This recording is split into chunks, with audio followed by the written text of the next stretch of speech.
Welcome to Strange Movie Things, and thank you for tuning in. Launching this channel?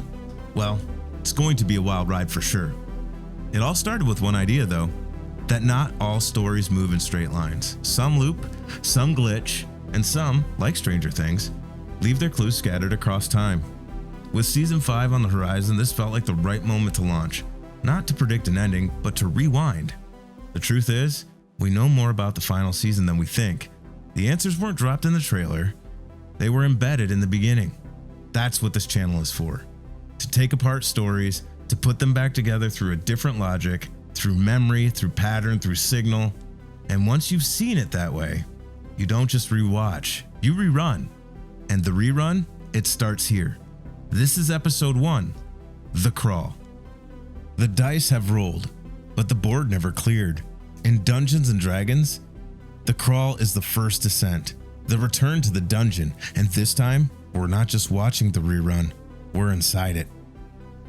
The board didn't just pause, it waited. When the protection spell went unnamed, the system stalled. But it didn't stop. Eddie's death wasn't the end. It was a rerun, a fragment. Eleven's fracture, Max's silent, Will's tingle on the back of his neck, all signs the board never reset. This episode opens the loop and shows us it never closed. We start where it all began. Will Byers riding home on his bike, but something's off this time. Not just in the world, but in the memory. The lights flicker too soon. The shadows feel too aware. This isn't just nostalgia. It's the evidence the board is replaying the session. That original D&D session in season 1. 11 re-enters the tank, but not as a searcher. She's a glitch echo, a residual presence inside the rerun. Her powers don't just connect, they loop. The crawl is her re-entry point too. The system is showing us who still matters. Will, 11, Max. Max is unresponsive, 11 is fractured, and Will is still twitching. These aren't symptoms, they're signals. The campaign is paused at their points of impact. This isn't a new beginning. It's a loaded checkpoint. The music, the lights, the spell that never landed, and the monster, it's not Vecna. It's the echo of the first Demogorgon, the one they never closed out. The board didn't reset after Will vanished. It simply opened and then waited. What we saw in season 1 wasn't a campaign beginning. It was a loop continuation. The players never knew they had already rolled. This is the descent into memory, and the veil is where it deepens. Season 5 won't begin with a fight. It'll begin with a roll that never landed. So let's talk about it for a minute, because I know what you just heard was a lot. This episode, The Crawl, is packed. It's layered, it's mythic, symbolic, even recursive. And if it left your head spinning a little, you're not alone. But here's what we're really saying, plain and simple. Stranger Things doesn't start with a monster. It doesn't start with 11, or the lab, or even the Demogorgon. It starts with a group of kids in a basement playing a game. And not just any game, a game where imagination decides the outcome, where rules hide beneath the surface, and the story only reveals itself as it unfolds. That's not just flavor, that's a blueprint.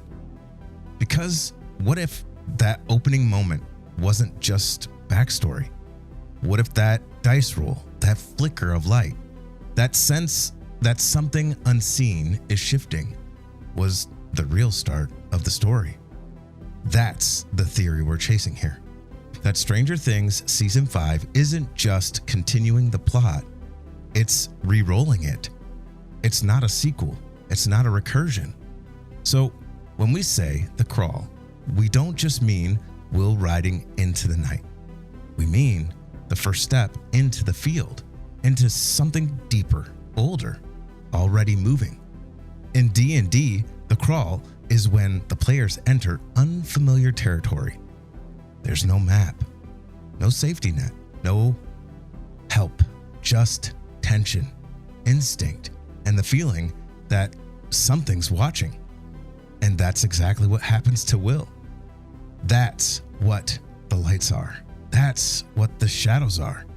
That's what the field is. It's not just the upside down. It's not just a metaphor. It's the idea that something has already started playing and we're just now catching up.